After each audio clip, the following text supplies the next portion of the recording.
ಕೀರ್ತನೆಗಳು 45ನೇ ಕೀರ್ತನೆ 10ನೇ ಶರಣ. ಎಲ್ಲೋ ಕುಮಾರಿಯರೇ, ಹಾ, ನನ್ನ ಮಾತನ್ನು ಕೇಳಿ ಆಲೋಚಿಸು. ನನ್ನ ಮಾತನ್ನು ಕೇಳಿ ಆಲೋಚಿಸು. ಸ್ವಜ್ಜನರು ತವರು ಮನೆಯನ್ನು ಮರೆತು ಬಿಡು. ಸ್ವಜ್ಜನರನ್ನು ಅವರ ಮನೆಯನ್ನು ಮರೆತು ಬಿಡು. ಈ ಮಾತು ಯಾರಿಗೆ ಹೇಳ್ತದನಪ್ಪ? ದೇವ್ರು ಒಂದು ಕನ್ಯೆಗೆ ಹೇಳ್ತಾನ, ಒಂದು ಸ್ತ್ರೀ ಹೇಳ್ತಾನ. ಯಾರಿ ಕನ್ಯೆಗೆ, ಯಾರಿ ಸ್ತ್ರೀ? ದೇವರು ಈ ಒಂದು ಕೀರ್ತನೆ 45 ಕೀರ್ತನೆ ಆಯ್ತಲ್ಲ, ಇದು ಯೇಸು ಸ್ವಾಮಿ ಬಗ್ಗೆ ಪ್ರವಚನಪೂರ್ವಕವಾಗಿ ಹೇಳುವಂತ ಕೀರ್ತನೆ. ರಾಜಾದಿ ರಾಜನು ಅದನ್ನ ರಾಜನು ಅಂದ್ರೆ ಅದು ನೀತಿ, ನ್ಯಾಯ, ಸತ್ಯತೆ ಎಲ್ಲದನ್ನ ಇಟ್ಕೊಂಡು ಪರಿಪಾಲಿಸುವಂತ ರಾಜನು. ದೇವರು ಆ ಅತ್ಯುನ್ನತ ಸ್ಥಾನದಲ್ಲಿ ಆತ ತೇಜೋಮಯನಾಗಿ ಅದನ್ನು ಅಂಧರಾರದಂತ ಸ್ಥಾನದಲ್ಲಿ ಅದನ್ನು, ಅಂದ್ರೆ ಅಲ್ಲಿ ಯಾರು ಸಮೀಪಿಸಕ್ಕಾಗಲ್ಲ, ಯಾರಲ್ಲಿ ಹತ್ರ ಹೋಗಕ್ಕಾಗಲ್ಲ, ಅಷ್ಟು ಉನ್ನತ ಸ್ಥಾನದಲ್ಲಿ ಅದನ್ನು. ಇವ್ರು ನಾವು ಯಾರು ಆತ್ಮೀಯತ ಸಮೀಪಿಸಕ್ ಹೋಗಕ್ಕಾಗೋದಿಲ್ಲ. ಇವ್ರು ನಮಗೆ ಸೃಷ್ಟಿ ಮಾಡೋಣ, ದೇವ್ರು ಸೃಷ್ಟಿ ಮಾಡೋಣ, ನಮಗೂ ದೇವ್ರು ಸೃಷ್ಟಿ ಮಾಡೋಣ. ಸೃಷ್ಟಿ ಮಾಡಿ ಏನಂತ ಹೇಳ್ತಾರಂದ್ರೆ, ಯೆಶಾಯದಲ್ಲಿ ಏನಂತ ಹೇಳ್ತಾರಂದ್ರೆ, ನಿಮ್ಮ ಸಲ ಒಬ್ಬ ರಕ್ಷಕರು ಹೊಡ್ತಾನ, ಆ ರಕ್ಷಕನ ಹೆಸರು ಏನಪ್ಪಾ ಅಂತ ಹೇಳಿದ್ರೆ ಇಮಾನ್ ಹೇಳಂತ ಹೇಳ್ತಾನೆ. ಯೆಶಾಯದಲ್ಲಿ ಹೇಳ್ತಾರೆ, ಪ್ರವಚನಕ್ಕೆ ಹೋಗಕ್ ಹೇಳ್ತಾನೆ. ಅದೇ ರೀತಿಯಾಗಿ ಗಾಬ್ರಿಯಲ್ ದೂತ ಕೂಡ ಬಂದು ಮರೆಯಲ್ಲ ಏನಂತ ಹೇಳ್ತಾರೆ, ನಿನಗೊಂದು ನಿನ್ ಗರ್ಭದಲ್ಲಿ ಕನ್ಯಕ ಗರ್ಭದಲ್ಲಿ ಒಬ್ಬ ರಕ್ಷಕನು ಹೊಡ್ತಾನ, ಅದು ನೀನು ಇಮಾನುವೇಲ್ ಅಂತ ಹೆಸರು ಇಡ್ಬೇಕಂತ ಹೇಳಿ ಹೇಳ್ತಾನೆ. ಇಮಾನುವೇಲ್ ಅಂದ್ರೆ ಅರ್ಥ ಏನು? ಸದಾಕಾಲವು ನಮ್ಮ ಜೊತೆ ಇರುವನು. ಸದಾಕಾಲ ನಮ್ ಜೊತೆ ಹೆಂಗದನ? ಯಾರು ಅತ್ತಗ ಆ ಅಂಧರಾದ ಸ್ಥಾನದಲ್ಲಿ ಅದನ್ನ ಮತ್ತೆ ಇಮ್ಮಾನುವೇಲ್ ಅಂತ ಹೆಸರು ಅಂತ ಹೇಳಿ ಹೇಳ್ತಾರೆ. ಅಂದ್ರೆ ಸದಾಕಾಲವು ನಮ್ ಜೊತೆ ಇರುವ ಆತನ ಅಂತ ಹೇಳಿ ಹೆಸರು ಅಂತ ಹೇಳ್ತಾರೆ. ಸರಿ, ಹೋಗ್ಲಿ, ಅದಕ್ಕೆ ಅವ್ರು ಇಮ್ಮಾನುವೇಲ್ ಅಂತ ಹೆಸರಿಟ್ಟಾರ. ಎಂತ ಹೆಸರಿಟ್ಟಾರ? ಯೇಸು ಅಂತ ಹೆಸರು. ಪ್ರವಚನ ಪೂರ್ವಕವಾಗಿ ಹೇಳಿದ ಹೆಸರು ಯಾವುದು? ಇಮ್ಮಾನುವೇಲ್. ಇಮ್ಮಾನುವೇಲ್ ಅಂತ ಹೇಳಿ ಹೆಸರು ಅಂತ ಹೇಳಿದ್ರೆ ಇವ್ರು ಏನಂತ ಹೆಸರಿಟ್ಟಾರ? ಯೇಸು ಅಂತ ಹೆಸರು. ಪಕ್ಷ ಅಂದ್ರೆ ಮನುಷ್ಯರಲ್ಲಿ ಒಂದು ಹೆಸರು ಐತೆ ದೇವರಿಗೆ. ಮನುಷ್ಯರಲ್ಲಿ ಒಂದು ಹೆಸರು ಐತೆ, ಆ ಹೆಸರೇನು? ಯೇಸು. ನೋಡ್ರಿ, ಅದನ್ನ ಕೂಡ ನಾನು ಓದಿಸ್ತೀನಿ. ಅಪೊಸ್ತಲರ ಕೃತ್ಯ 4ನೇ ಅಧ್ಯಾಯ 12ನೇ ವಚನ. ಅಲ್ಲಿ ಪೇತ್ರರು ಯೋಹಾನರು ಒಬ್ಬ ಕುಂಟನ ಸ್ವಸ್ಥಪಡಿಸ್ತಾರೆ. ಸ್ವಸ್ಥದ ಕಾರ್ಯಗಳು, ಅದ್ಭುತ ಕಾರ್ಯಗಳು ದೇವರು ಅಪೊಸ್ತಲಿಕ ಮಾಡಿಸ್ತಿರುವಾಗ ಅಲ್ಲಿರುವಂತ ಅಧಿಕಾರಿಗಳು ಬಂದು ಇವನು ಪ್ರಶ್ನೆ ಮಾಡಿ ಅವ್ರು ಹಿಡ್ಕೊಂಡು ನೀನ್ ಯಾವ ಹೆಸರು ಮೇಲೆ ಇವೆಲ್ಲ ಮಾಡ್ತಿದ್ರಿ, ಯಾರು ನಿಮ್ಗೆ ಅಧಿಕಾರ ಕೊಟ್ಟಾರ ಅಂತ ಹೇಳಿ ಕೇಳ್ತಿರುವಾಗ ಒಂದ್ ಮಾತಾಡ್ತಾರೆ. 12ನೇ ವರ್ಷದಲ್ಲಿ 4:12 ಅಪೊಸ್ತಲರು 4:12. ಬರಬೇಕಾದ ರಕ್ಷಣೆಯು ಇನ್ಯಾರಲ್ಲಿಯೂ ಸಿಕ್ಕುವುದಿಲ್ಲ, ಆ ಹೆಸರಿಂದಲೇ ಹೊರತು. ಆ ಹೆಸರಿಂದ ಅಂದ್ರೆ ಯಾವ ಹೆಸರು? ಯೇಸು ಕ್ರಿಸ್ತನ ನಾಮದಿಂದನೇ, ಆ ಹೆಸರಿಂದನೇ ಹೊರತು ಆಕಾಶದ ಕೆಳಗೆ ಮನುಷ್ಯರೊಳಗೆ ಕೊಡಲ್ಪಟ್ಟಿರುವ ಬೇರೆ ಯಾವ ಹೆಸರಿಂದಲೂ ನಮಗೆ ರಕ್ಷಣೆ ಆಗುವುದಿಲ್ಲ. ಮನುಷ್ಯರೊಳಗೆ ಒಂದು ಹೆಸರು ಕೊಡಲ್ಪಟ್ಟಂತೆ, ಆ ಹೆಸರು ಯಾವುದು? ಯೇಸು. ಮನುಷ್ಯರಲ್ಲಿ ಒಂದು ಹೆಸರು ಕೊಡಲ್ಪಟ್ಟದೆ ರಕ್ಷಕನಿಗೆ, ಸೃಷ್ಟಿಕರ್ತನಿಗೆ. ಅದು ಯಾವುದು? ಯೇಸು. ಅದೇ ರೀತಿಯಲ್ಲಿ ಪರಲೋಕದಲ್ಲಿ ಕೂಡ ಒಂದು ಹೆಸರು ಕೊಡಲ್ಪಟ್ಟದ್ದು. ಅದು ಯಾವ್ದು ಗೊತ್ತಾ? ಇಮ್ಮಾನುವೇಲ್. ದೇವರು ಮಾನವ ಸೃಷ್ಟಿ ಮಾಡೋದಕ್ಕಿಂತ ಮುಂಚೆ ದೇವ್ರ ಸೃಷ್ಟಿ ಮಾಡ, ಹೌದಾ? ದೇವ್ರ ಸೃಷ್ಟಿ ಮಾಡಿದಾಗ ಆ ಸೃಷ್ಟಿಕರ್ತನಲ್ಲಿ ದೇವರಿಗೆ ಹೋದಾಗ ಆಗೋದು. ಎದಕ್ಕೆ ಆಗ್ಬೋದಂದ್ರೆ ಅದು ಉನ್ನತ ಸ್ಥಾನದಲ್ಲಿ, ಅದು ಮಹಾಪರಿಶುದ್ಧ. ಆ ಪರಿಶುದ್ಧ ನಂತರ ಸೃಷ್ಟಿ ಯಾವಾಗ ಕೂಡ ಹೋಗಿ ಅಲ್ಲಿ ಕೆಳಕ್ ಆಗೋದಿಲ್ಲ. ಅವರು ಬಾಧೆ ಪಡ್ತಾರ. ಏನಂತ ಬಾಧೆ ಪಡ್ತಾರ? ನಾವು ನಿನ್ನ ಹತ್ರ ಬರಕ್ ಆಗೋದಿಲ್ಲ, ನಮಗೆ ನಾವು ನಿನ್ ಸೃಷ್ಟಿ ಅಲ್ಲ, ಮತ್ತೆ ನಾವು ನಿನ್ನ ಹತ್ರ ಬರಕ್ಕೆ ನಮ್ಗೆ ಆಗೋದು, ನಾವು ನಿಮ್ಗೆ ಕನೆಕ್ಟ್ ಆಗಕ್ ನಮ್ ಕೈಗೆ ಆಗೋದು. ಏನಿದು ಬಾಧೆ? ಯಾವಾಗ್ಲೂ ಒಂದು ಬರುವು ದೇವರಲ್ಲಿ ಒಂದು ಐತೆ. ಅದಿದ್ದಾಗ ದೇವ್ರೇನ್ ಮಾಡ್ತಾರ? ಸರಿ, ನೀವು ಬಾಧೆ ಪಡ್ತಿದ್ದೆ, ಮಂತಾಗ ಇರ್ಬೇಕಂತ ಆಸೆ ಪಡ್ತಾ ಇದ್ವಿ, ಅದಕ್ಕೆ ನಾನೇ ಏನ್ ಮಾಡ್ತಾ ಇದ್ದೀನಿ ಅಂತ, ನಾನೇ ನಿಮ್ಮ ಸ್ಥಾನದಲ್ಲಿ ಬರ್ತೇನೆ.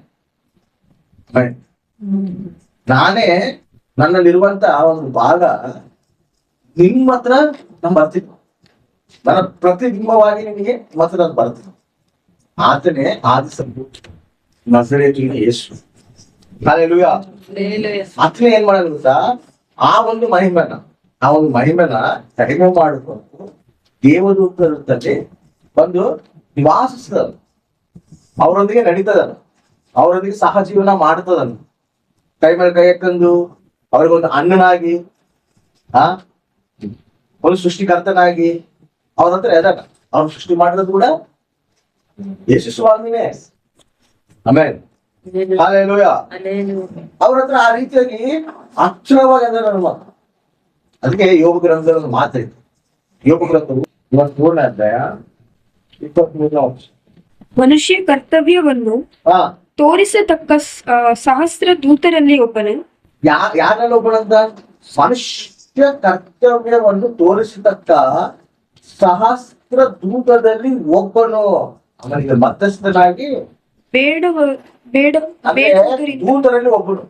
ಯಾರಂತ ಇದು ಯಾರ ಬಗ್ಗೆ ಹೇಳೋದಂತಂದ್ರೆ ಪ್ರವಚನೆ, ಯೇಸು ಸ್ವಾಮಿ ಪ್ರವಚನೆ. ದೂತರಲ್ಲಿ ಒಬ್ಬನಾಗೇನ ಯಾರು? ಯೇಸು ಸ್ವಾಮಿ. ಅದೇ ಆ ಒಂದು ತೇಜೋ ನಿವಾಸದಲ್ಲಿರುವಂತ ಯಾರು ಸಮೀಪಿತರ ದೇಶನಾಗ ಇರುವಂತ ಏನ್ ಮಾಡ್ಯಾನಂದ್ರೆ ತಾನು ಒಂದು ಮೈಮನ ಕಡಿಮೆ ಮಾಡಿಕೊಂಡು ಬಂದು ದೇವದೂತರಲ್ಲಿ ಒಬ್ಬನಾಗಿ ಅದ ಮಾಡ್ತಾರ. ದೇವ್ರ ಸಂಗೀತನಾಗಿ ದೇಶ ಕಲ್ತದನಲ್ಲ, ಕಲ್ತಿರೋ ಆಲೋಚನೆ ದೇವ್ರ ಸರಿ ಏನೈತೆ ಅದನ್ನ ಮಾಡ್ರಿ. ಆತನೇ ನೀವು ಆರಾಧಿಸಬೇಕು, ಆತನ ನೀವು ನಿಮ್ಮ ರಾಜನಾಗಿ ನಾನು ನೇಮಿಸ್ತಿದ್ದೀನಿ. ಅದನ್ನ ಭಾಷೆ ನೀವೆಲ್ಲರ ಆರಾಧಿಸ್ಬೇಕು ಅಂದ್ರೆ ಅಲ್ಲಿ ದೇವ್ರ ಹರ್ಷ. ಯಾಕಯ್ಯ ನಾವು ಈ ಸೃಷ್ಟಿ ಅಲ್ಲ, ನಾವು ನಿನ್ನ ಮಕ್ಕಳಲ್ಲ. ನೀನು ಆದಿಸಂಭೂತನ್ನೇ ಎದಕ್ಕೆ ನೀನು ಆ ಒಂದು ಸ್ಥಾನದಲ್ಲಿ ಕೂರಿಸ್ತೀನಿ? ನಮ್ಮನ್ನ ಎದಕ್ಕ ನೀನು ತಿರಸ್ಕಾರ ಮಾಡ್ತೀನಿ? ಅವ್ರಿನ ಮಕ್ಳೇ ಆತನು ಏನ್ ಮಾಡಲ್ಲ. ಆ ರೀತಿ ತಿರುಗಾಟ ಮಾಡಿದಾಗ ಇದನ್ನ ಹೇಳ್ತಾರೆ ಸರಿ, ಇವನ್ ಸೃಷ್ಟಿ ನಾನು ಸೃಷ್ಟಿ ಮಾಡೋದು ಸೃಷ್ಟಿ ನೀವು. ಆದ್ರೆ ಆತ ನನ್ನ ಪ್ರತಿಬಿಂಬ, ನನ್ನ ಸ್ವರೂಪ, ನನ್ನೊಳಗಿರುವ ಆತನು, ನಾನೇ ಆತನು, ಆತನೇ ನಾನು. ಅದಕ್ಕೆ ಸ್ವಾಮಿ ಹೇಳ್ತಾನೆ, ನನ್ನ ನೋಡಿದಂದ್ರೆ ತಂದೆ ನೋಡಿ, ನಾನು ಬೇರೆ ಅಲ್ಲ, ತಂದೆ ಬೇರೆ ಅಲ್ಲ. ಅದಕ್ಕೆ ಅವ್ರು ಒಪ್ಕೊಳ್ಳೋದಿಲ್ಲ. ಅವೆಲ್ಲ ಏನಿಲ್ಲ. ಅವ್ರತ್ ಮಾಡಿದ್ರೆ ನೀವು ಆ ಸ್ಥಾನದಲ್ಲಿ ಅದು ನಡೀತಿದ್ರೆ ನಾವು ಅಂಗೀಕರಿಸಿಲ್ಲ ಅಂತ ಕೆಲವೊಂದು ದೇವರು ತಿರುವಾಡ ಮಾಡ್ತಾರೆ. ಅದ್ರಲ್ಲಿ ಲೂಸಿಫರ್ ಮೇನ್ ಎದ್ದು. ಅದಕ್ಕೆ ವಚನ ಐತೆ ನೋಡ್ರಿ, ಎಕ್ಸ್ಕೇಲ್ ಬಂದವು 31ನೇ ಅಧ್ಯಾಯ 9ನೇ ವರ್ಷ. ನಾನು ಅದನ್ನು ಬಹು ಶಾಖೋಪಶಾಖೆಗಳಿಂದ ಅಂದಗೊಳಿಸಿದೆನು. ದೇವರ ಉದ್ಯಾನವಾದ ಏದೇನಿನ ಸಕಲ ವೃಕ್ಷಗಳು ಅದಕ್ಕೆ ಅಸೂಯೆ ಪಡುತ್ತಿದ್ದವು. ಏನಪ್ಪ ಅಂದ್ರೆ ಈ 31 ಅಧ್ಯಾಯನ ಚಾಪ್ಟರ್ನ ಸಾಧಾರಣ ಬಗ್ಗೆ ದೇವರು ಬರ್ಕೊಂಬಂದಾಗ ಈಗ ಮಾತಾಡ್ತಾನ, ನಾನು ಅದನ್ನು ಬಹು ಶಾಖೋಪಗಳಿಂದ ಅಂದಗೊಳಿಸಿದ್ರೆ ಯಾರನ್ನ? ಅಪವಾದಿನ, ಅಂದ್ರೆ ಸಾಧಾರಣ. ಫಸ್ಟಿಗೆ ದೇವರು ಸಾಧಾರಣ ಅಂದ್ರೆ ದೇವ್ರ ಸೃಷ್ಟಿ ಮಾಡ, ಅವನಲ್ಲಿ ದುಷ್ಟ ಶಕ್ತಿ ಅವನಲ್ಲಿ ದೂರಿ ಅವನು ಸಾಧಾರಣ ಆಗ್ಯಾನ. ಈ ಸಾಧಾರಣ ಏನಂತ ಹೇಳ್ತಾರೆ ಅಂದ್ರೆ, ನಾನು ಅವನ್ನ ಎಷ್ಟೋ ರೀತಿಯಲ್ಲಿ ಬೇರೆ ಅಂದಗೊಳಿಸಿ ಒಂದು ಉನ್ನತ ಸ್ಥಾನದಲ್ಲಿ ಮಹಿಮ ಸ್ಥಾನದಲ್ಲಿ ನಾನು ಇಟ್ಟಾಗ ಅಲ್ಲಿರೋ ಉದ್ಯಾನವನದ ಏನೇನು ಸಕಲ ವೃಕ್ಷಗಳು ಅಂದ್ರೆ ಏನು? ಉದ್ಯಾನವನದಲ್ಲಿ ಅದಾವ, ಅದ್ರ ತೋಟದಲ್ಲಿ ಅದಾವ. ಸಕಲ ವೃಕ್ಷಗಳು ಅಂದ್ರೆ ದೇವದೂತಗಳು. ಅನೇಕ ದೇವದೂತಗಳು ಏನ್ ಮಾಡ್ಯಾರಂದ್ರೆ ಈ ಒಂದು ದೇವರು ಈ ಋಷಿಪಾತ್ ದೇವರಲ್ಲಿ ಸ್ನಾನದಲ್ಲಿ ಇವರೆಲ್ಲ ಅಸೂಯೆ ಮಾಡ ಬೇರೆ ದೇವದೂತಗಳು ನಿಂಪುದಲ್ದೇನೆ ಅವ್ರ ಮಕ್ಕಳೆಲ್ಲ ನೀನ್ ಅದಕ್ಕೆ ಆ ಸ್ಥಾನ ತೊಟ್ಟಿ ಅಂತ ಹೇಳಿ ಇವರು ಯಾರ ಮೇಲೆ ಅಸೂಯೆ ಪಟ್ಟಾರ? ಸಾಧಾರಣ ಮೇಲೆ ಅಸೂಯೆ ಪಟ್ಟಾರ. ಅದೇ ರೀತಿಯಲ್ಲಿ ಇದೇ ಸಾತಾನು ಯಾರ ಮೇಲೆ ಅಸೂಯೆ ಪಟ್ಟನಂದ್ರೆ ಆದಿಸಂಭೂತನ ಮೇಲೆ. ದೇವರು ಆ ಸ್ಥಾನ ತನ್ನ ಕುಮಾರನ ಕೊಟ್ಟಿದ್ರೆ ಇವ್ರು ಹೆಂಗ ಇವ್ರ ಮೇಲೆ ಅಸೂಯೆ ಪಟ್ಟರು, ಹಂಗೆ ಸೇಮ್ ಅವನು ಕೂಡ ಯೇಸು ಸ್ವಾಮಿ ಮೇಲೆ ಅಸೂಯೆ ಪಟ್ಟಾರ. ನಾನು ಕೂಡ ಫಸ್ಟ್ ಇದ್ದೇನೆ ಅನ್ನಲ್ಲ, ನನಗೆ ಕೂಡ ಜ್ಞಾನ ಬುದ್ಧಿಯಲ್ಲ ಅವನು ಎಲ್ಲಾದ್ರಲ್ಲಿ ಜ್ಞಾನವಂತ, ಎಲ್ಲಾದ್ರಲ್ಲಿ ಸೌಂದರ್ಯ, ಎಲ್ಲದಕ್ಕೂ ಅವನಿಗೆ ಕೊಟ್ಟಾರೆ. ದಾನಿಯೇಲನಿಗೆ ನಾನು ಜ್ಞಾನವಂತ, ಇಷ್ಟು ಜ್ಞಾನ ಏನು ನನಗೂ ಐತಲ್ಲ. ಉದಯ ನಕ್ಷತ್ರ ಅನ್ನೋದು ಯೇಸು ಸ್ವಾಮಿಗೆ ಕರೆಯಲ್ಪಟ್ಟೈತೆ, ಅಪವಾದಿ ಕೂಡ ಕರೆಯಲ್ಪಟ್ಟದ್ದು ವಾಕ್ಯರಾಗ. ಆ ಉನ್ನತ ಸ್ಥಾನ ನನಗೆ ಕೂಡ ಕೊಟ್ಟಿಲ್ಲ ನೀನು, ನನಗೆ ಆ ಸ್ಥಾನ ಬೇಕಂತ ಹೇಳಿ ಇವನು ಅದನ್ನ ಆಸೆ ಪಡ್ತಾನೆ. ನಾನು ಆಸೆ ಪಟ್ಟಾಗ ಅದಕ್ಕೆ ಯೋಗ ಗ್ರಂಥವು 4ನೇ ಅಧ್ಯಾಯ 15ನೇ ವಚನ. ಆಹಾ ಆತನು ತನ್ನ ಪರಿಚಾರಕರಲ್ಲಿಯೂ ನಂಬಿಕೆ ಇಡುವುದಿಲ್ಲ, ತನ್ನ ದೂತರ ಮೇಲೆಯೂ ತಪ್ಪು ಹೊರಿಸುತ್ತಾನೆ. ತನ್ನ ದೂತರ ಮೇಲೆ ಕೂಡ ಏನು ಹೊರಿಸ್ತಾನಂತ? ತಪ್ಪು ಎಲ್ಲಿ ಹೊರಿಸ್ತಾನ? ಅವ್ರು ಏನ್ ಮಾಡ್ಯಾರ? ತಿರುಗುಬಾಟು ಮಾಡ್ಯಾರ. ಯಾರ ಮೇಲೆ ತಿರುಗುಬಾಟು ಮಾಡ್ಯಾರ? ಆದಿ ಸಂಪೂರ್ಣ ಮೇಲೆ ತಿರುಗುಬಾಟು ಮಾಡ್ಯಾರ. ಎದಕ್ಕಾದ್ರೂ ಆ ಸ್ಥಾನ ಕೊಡ್ತಿ? ನಾವು ಕೂಡ ನಿನ್ ಮಕ್ಕಳೆಲ್ಲ ಅಂತೇಳಿ ತಿರುಗುಬಾಟು ಮಾಡಿದಾಗ ಅವ್ರ ಮೇಲೆ ಕೂಡ ದೇವ್ರು ಏನ್ ಮಾಡ್ತಾನೆ? ತಪ್ಪು ಹೋಲಿಸ್ತಾರೆ. ಅಕ್ಷಯ ಅವ್ರ ಹುಟ್ಟೈತೆ, ಅವ್ರು ತಿರುಗುಬಾಟು ಮಾಡ್ತಾರ. ತಿರುಗುಬಾಟು ಮಾಡಿ ನಾವು ಮೊಕ್ಕೋದಿಲ್ಲ, ನಾವು ಆರಾಧಿಸೋದಿಲ್ಲ. ನಾವು ಆರಾಧಿಸ್ತೀವಿ. ಯಾರು ಆರಾಧಿಸ್ತೀವಿ? ನಿನ್ನ ಆರಾಧಿಸ್ತೀವಿ. ನೀನೇ ನಮ್ ಸೃಷ್ಟಿಕರ್ತನು. ಆತನು ಕೂಡ ನೀನು ನಿನ್ ಮಗನಾಗಿ ನಮಗ್ ಕೊಟ್ಟಿ, ನಾವು ಕೂಡ ನಿನ್ ಮಕ್ಕಳೇ. ಆತ ನಾವ್ ಹೆಂಗ್ ಆರಾಧಿಸ್ಬೇಕು? ನಾವು ಆರಾಧಿಸ್ಬೇಕು. ಅವ್ರು ತಿರುಗುಬಾಟು ಮಾಡೋಣ, ನಮ್ಮ ತಿರುಗುಬಾಟು ಮಾಡಿ ಆ ಅಸೂಯೆ ಅವ್ರ ಮೇಲೆ ಹುಟ್ಟದ್ದು. ಅದಕ್ಕೆ ಎಬ್ರಿ ಬಂದ ಮಾತಾಡ್ತಾರೆ. ಒಂದಿನ ಆ ದಿನದಲ್ಲಿ ಏನ್ ಮಾಡ್ತೀನಿ ಅಂದ್ರೆ ದೇವ್ರು ಎಲ್ಲರೂ ಕೂಡ ಸಾಷ್ಟಾಂಗ ಪಡ್ತಾರೆ. ಆಮೇಲೆ ಅದರಲ್ಲಿ ನೋಡ್ರಿ ಎಬ್ರಿ ಗ್ರಂಥವು 1ನೇ ಅಧ್ಯಾಯ 6ನೇ ವಚನ. ಇದಲ್ಲದೆ ಆತನು ತನ್ನ ಚೊಚ್ಚಲ ಮಗನನ್ನು ಭೂಲೋಕದೊಳಗೆ ತಿರುಗಿ ಬರಮಾಡುವಾಗ ದೇವದೂತರೆಲ್ಲರೂ ಆತನಿಗೆ ಅಡ್ಡ ಬೀಳಲೆಂದು ಹೇಳುತ್ತೇನೆ. ದೇವದೂತರೆಲ್ಲರೂ ಅವಾಗ ಅಡ್ಡ ಬೀಳ್ತಾರಂತ. ಅಂದ್ರೆ ಅವವರೆಗೂ ಬಿದ್ದಿಲ್ಲ, ತಿರುಗುಬಾಟು ಮಾಡ್ತಾರ, ಅಸೂಯೆ ಪಡ್ತಾರ. ತನ್ನ ಮಗನ್ ನೋಡಿ ನಾವು ಮಕ್ಕಳೆಲ್ಲ ನಾವು ಒಕ್ಕೋದಿಲ್ಲ, ನಾವು ಆರಾಧಿಸೋದಿಲ್ಲ ಅಂತ ಹೇಳಿ ಕೆಲವು ಗುಂಪು ಏನ್ ಮಾಡುತ್ತೆ? ತಿರಸ್ಕಾರ ಮಾಡುತ್ತೆ. ಆ ಸಮಯದಲ್ಲಿ ಮತ್ತೆ ನಾನು ತಿರುಗಿ ಬರಮಾಡುವಂತ ಸಮಯದಲ್ಲಿ ಮತ್ತೆ ನಾನು ಯೇಸು ಮತ್ತೆ ಭೂಮಿ ಮೇಲೆ ಬರುವಂತ ಆ ಒಂದು ಸಮಯದಲ್ಲಿ ಎಲ್ಲರೂ ಕೂಡ ದೇವರು ಎಲ್ಲ ಕೂಡ ಅವಾಗ ಅಡ್ಡ ಬೀಳ್ತಾರಂತ. ಅಡ್ಡ ಬೀಳ್ತಾರಂದ್ರೆ ಅವಾಗವರೆಗೂ ಇನ್ನ ಏನ್ ಮಾಡ್ತಾರ?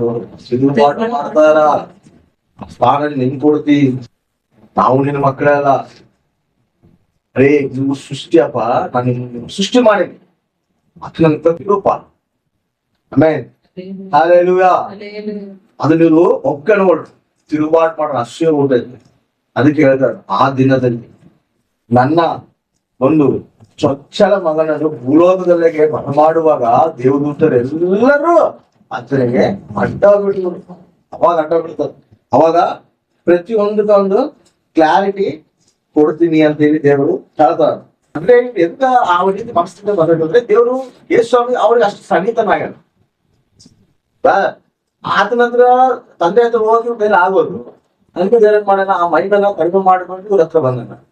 ಇವ್ರ ಹತ್ರ ಬಂದು ಇಂಥ ಸಹಜೀವನ ಮಾಡ್ತಿರುವಾಗ ಏನ್ ಮಾಡ್ತಾರೆ ಅಂದ್ರೆ ಇವ್ರಿಗೆ ಆತಂದು ಪ್ರತ್ಯಕ್ಷತೆ, ಆತಂದು ಮಹಿಮೆ ಗೊತ್ತಾಗೋದಿಲ್ಲ.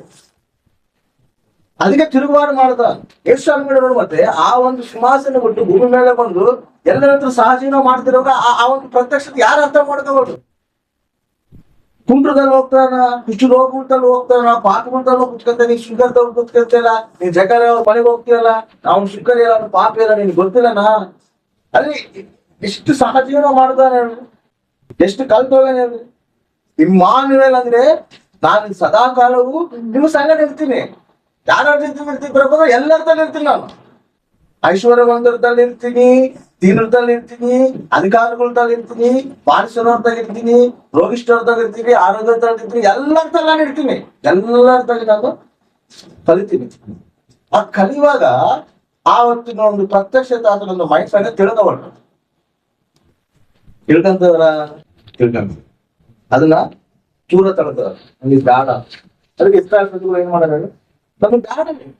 ನಾನು ನಿನ್ನ ದೇವರಂತ ನಾವು ಅಂಗೀಕರಿಸಿದಿಲ್ಲ ನಾನು. ಯಾಕಂದ್ರೆ ನೀವು ಪಾಪಿಗಳ ಜೊತೆ ಹೆಂಗಿರ್ತೀವಿ? ಪಾಪ ನಿನ್ಗೆ ಗೊತ್ತಿಲ್ಲ. ಅರೇ ನಾನು ನೀತೋದ್ರ ಸಲುವಾಗಿ ಬಂದಿಲ್ಲಪ್ಪ, ಪಾಪಗಳ ಸಲುವಾಗೇ ನಾನು ಬಂದೀನಿ. ಎಲ್ಲರಿಗೆ ರಕ್ಷಣೆ ಆಗ್ಬೇಕಂತಾನೆ ನಾನು ಬಂದಿನ ಅಂತೇಳಿ ಎಷ್ಟೋ ಸಾರಿ ದೇವರು ಹೇಳಿದ್ರು ಕೂಡ ಅವ್ರದ್ದು ಗ್ರಹಿಸುವರೆ ಅವ್ರಿಗೆ ಸನ್ನಿಹಿತನಾಗಲ್ಲ, ಅವ್ರಿಗೆ ಹತ್ತಿರವಾಗಿ ಬಂದ ಹತ್ತಿರ ಮಹಿಮೇಲೆ ಅವರು ಅರ್ಥ ಮಾಡ್ಕೋಬಹುದು. ಅದೇ ರೀತಿಯಲ್ಲಿ ಅಲ್ಲಿರೋ ದೇವದೂತರು ಕೂಡ ಅದೇ ರೀತಿಯಲ್ಲಿ ಸನ್ನಿಹಿತನಾಗದ. ಅದಕ್ಕೆ ಆ ದೇವದೂತರು ಕೂಡ ಅದ್ರ ಮಹಿಮನ ಅರ್ಥ ಮಾಡ್ಕೋಬಹುದು. ಅದನ್ನೊಂದು ಆ ಉನ್ನತ ಸ್ಥಾನನ ಅವರು ತಿರಸ್ಕಾರ ಮಾಡುತ್ತಾರೆ, ನಮಗೆ ಬೇಡ. ಅದಕ್ಕೆ ಅವರು ಆರಾಧಿಸುವರು. ನಮಗೆ ಕೂಡ ಆ ಸ್ಥಾನ ಬೇಕು, ನಮಗೆ ಕೂಡ ಹಂಗಿರ್ಬೇಕು. ಇವ್ರು ಯಾರು ಗೊತ್ತಾ? ಈ ಸೃಷ್ಟಿ ಇವ್ರು ಕೂಡ ಒಂದು ಕನ್ಯೆಗೆ ಇದ್ದಂಗ. ದೇವದೂತಗಳು ಒಂದೇ. ಇವಾಗ ದೇವ್ರ ಸಿಂಹಾಸನಕ್ಕೆ ಬಂದ್ರೆ ಆ ಕೈಲಿ ಕೋಟಾನುಕೋಟಿ ದೇವರುಗಳು ಇದ್ದು ಅಲ್ಲೊಂದೇ ಇರ್ತಾರಂತಲ್ಲ. ಎಷ್ಟೋ ಸೃಷ್ಟಿ ಮಾಡೋಣ ದೇವ್ರು. ಹೆಂಗ್ ಸೃಷ್ಟಿ ಆಗತ್ತೋ ಅಲ್ವಾ? ಕೋಟಾನುಕೋಟಿ ಸೃಷ್ಟಿ ಅದಾವ. ಭೂಮಿ ಹೆಂಗೈತು ಹಂಗ ಕೋಟಾನುಕೋಟಿ ಭೂಮಿಗಳದಾವ, ಕೋಟಾನುಕೋಟಿ ಸೃಷ್ಟಿ ಐತೆ. ಅದ್ರಾಗ ಎಲ್ಲರೂ ಕೂಡ ದೇವರುಗಳದಾವ. ಅವರೆಲ್ಲರೂ ಕೂಡ ಒಬ್ಬೊಬ್ರು ಒಂದೊಂದು ಸ್ತ್ರೀ. ಇವರೆಲ್ಲರೂ ಕೂಡ ಏನ್ ಮಾಡ್ತಾರ ಗೊತ್ತಾ? ತಿರುಗಾಟ ಮಾಡ್ತಾರ. ಅದಕ್ಕೆ ಕೀರ್ತನೆ 45ನೇ ಕೀರ್ತನೆ 7ನೇ ವರ್ಷದ ಒಂದು ಮಾತಾಡ್ತಾರೆ ನೋಡ್ರಿ. ನೀನು ಧರ್ಮವನ್ನು ಪ್ರೀತಿಸಿದಿ, ಅಧರ್ಮವನ್ನು ದ್ವೇಷಿಸಿದಿ. ಆದುದರಿಂದ ದೇವರು ನಿನ್ನ ದೇವರೇ ನಿನ್ನನ್ನು ನಿನ್ನ ಜೊತೆಗಾರರಿಗಿಂತ ಉನ್ನತ ಸ್ಥಾನಕ್ಕೆ ಏರಿಸಿ. ದೇವರಿಗೆ ಜೊತೆಗಾರರು ಯಾರು? ದೇವದೂತಗಳೇ ಅದನ್ನ ದೇವದೂತಗಳೇ ಎಲ್ಲ ತಿರುಗ್ತಾನ.